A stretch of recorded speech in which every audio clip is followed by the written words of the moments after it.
Leadership success. We often think it's about confidence, charisma, or having the right words at the right time. But what if it's actually about something much more personal? Well, today we're going in deep. We're going to go into what it really takes to move from surface level influence to real lasting impact. And welcome back. We have our guest today who brings a powerful perspective on how self-awareness and emotional intelligence can become your most valuable sales tools. So we'll explore how to understand human behavior, how it unlocks better conversations, and why the best leaders aren't just persuasive, they're deeply present. This isn't just about sales, it's about how you show up. So let's get into it. Welcome back to our viewers and subscribers, and we're going to dive into these insights. I'm Maria White, CEO of Enablement Dojo and co-founder of Good Morning Enablement. Today, we're joined again by Kathy Eastwood, the CEO and founder of E equals Y. Now, Kathy is an accomplished executive with over 25 years of progressive experience in driving success through strategic business planning, but not only that, operational efficiency, employee engagement in large and, well, small privately owned businesses. Now, she's had leadership roles across the spectrum. Just think about it, like HR, operations, finance, sales, SaaS services, customer success, marketing, the whole gambit. She has a plethora of business knowledge in large and smaller organizations. So we are very excited that you're here again, Kathy. Thank you so much for joining us. And before we jump in, please like and subscribe and comment so we can keep bringing you our experts and C-suite guests. Kathy, welcome back to Good Morning Enablement. As I said, we're really excited to see you here again. Well, thanks so much for having me. Excellent. So let's begin with a moment. So I'm just going to think about this for a sec.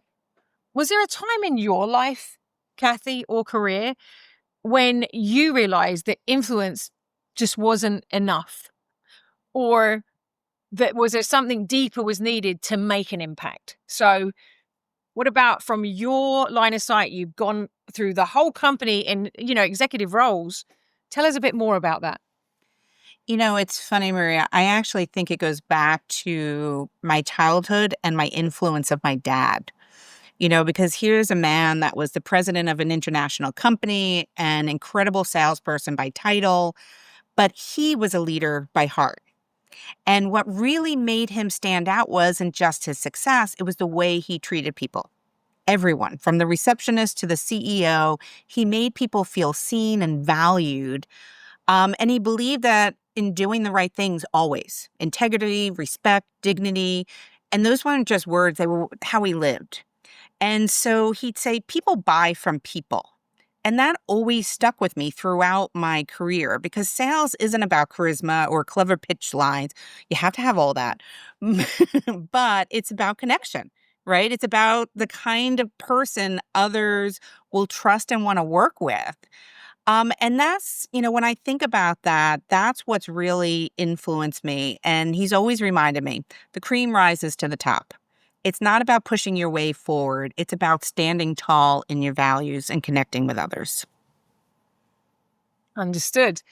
Okay. And, just to concur with you in what you made me think about from that wonderful insight that's impacted you from your father is there was a program or a movie from back in the day, I was probably really young, and but I watched it again as a seller, and it was called Glengarry Glen Ross, Always Be Selling. But what was interesting about there was they always hired people, and they used to call it back in the day with a book of business, a Rolodex is what they called it. And I think that speaks to what what your dad was imparting, your father was imparting, that people, that's why the companies were going with the individual, because they built that lasting connection. So it just made me think of it. So I thought I'd share.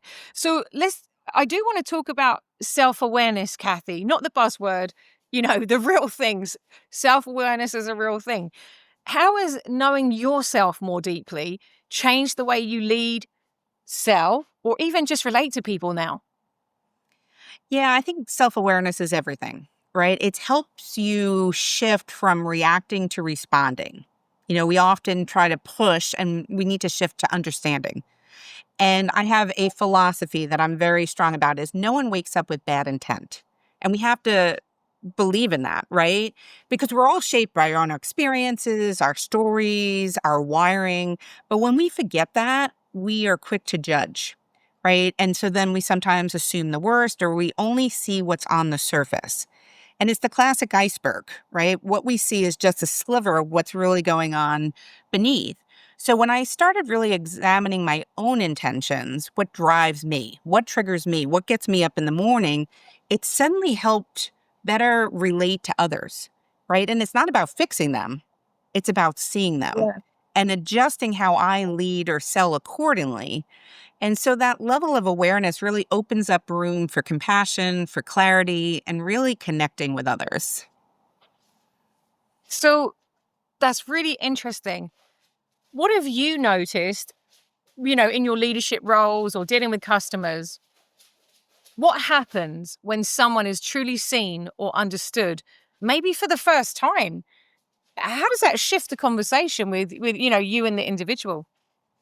Oh my God, I consider it, it's funny. It's like they're exhaling for the first time, right? They're just like, oh, the defenses drop, the conversation suddenly gets real, right? And you're not negotiating or managing or pitching, you're connecting.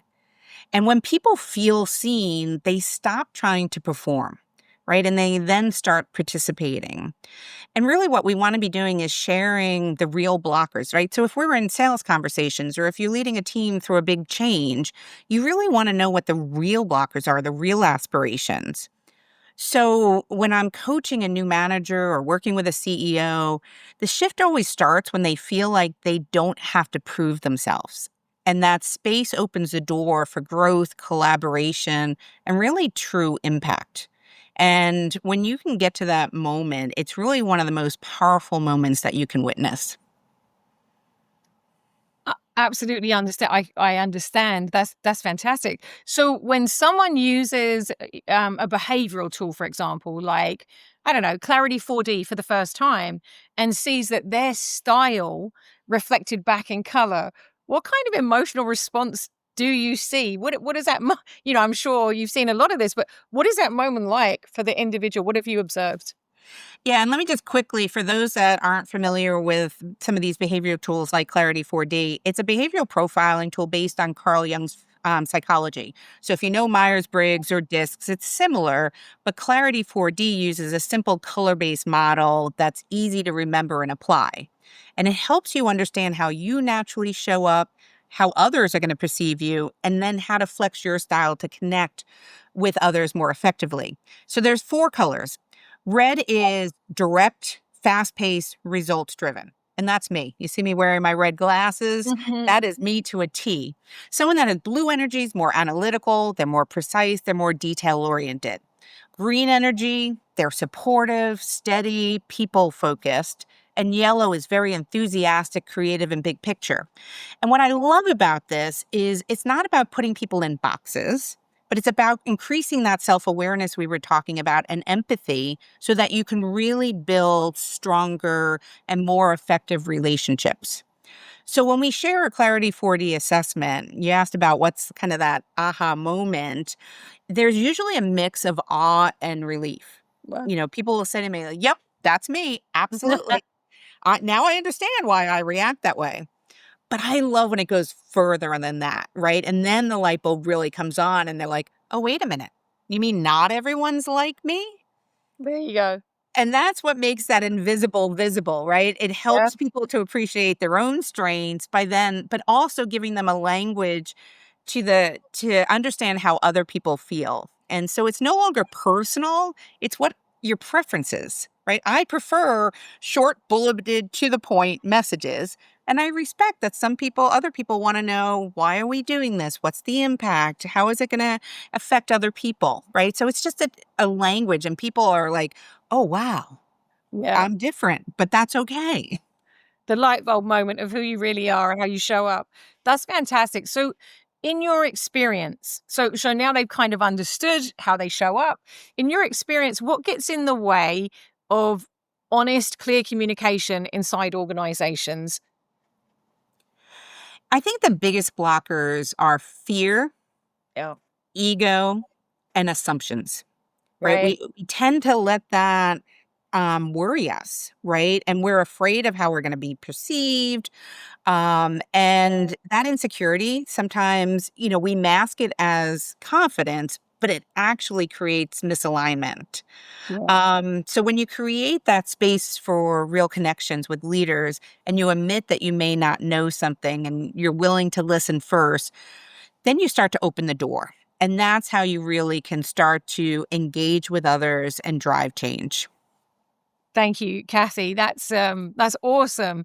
Now, people love to connect with people through stories. So I wondered if you could take us into a story of a time when applying these techniques turned into a tough relationship or a missed opportunity or an opportunity into something meaningful. Yeah, and since we were talking about sales, I thought I'd bring a story to the table where it was about a big deal that we were working on. It was in project management, selling a tool set. And it was the end of the year. We're desperate to close, right? And so the team's full of energy. We've got a lot of red energy in the room, right? And we're trying to come up with the ROI. We're coming hard in with the numbers for the client, the bottom line impact, all of the efficiency gains, but it wasn't landing. It was really weird. The buyers were quiet. The more we pushed on the bottom line, the more they stepped back and they were really resisting. And what they were much more people centric and they had a lot more green energy. Right. And so what they were hearing about our push to the bottom line is you don't care about our team, right? They're just a number to you. And what they needed to was reassurance that the people would be supported. So once we recognized that our personality and behaviors and focus wasn't aligning to them and we shifted, we started speaking their language. We talked about how this tool could really reduce stress, improve team morale, make their jobs easier, and the whole tone changed, right? They leaned in and we closed the deal, right? Not just because we proved the value, which was critical, but we connected to what they really wanted to hear and what really mattered to them.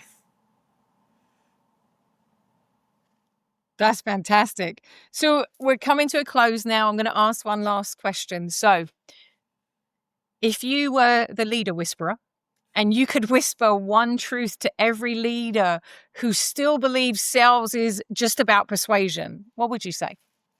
I'd say stop trying to convince people and to get the transaction and really start trying to connect, to build a relationship and add value, right? Authentic sales leadership isn't about pushing your message, it's about understanding theirs.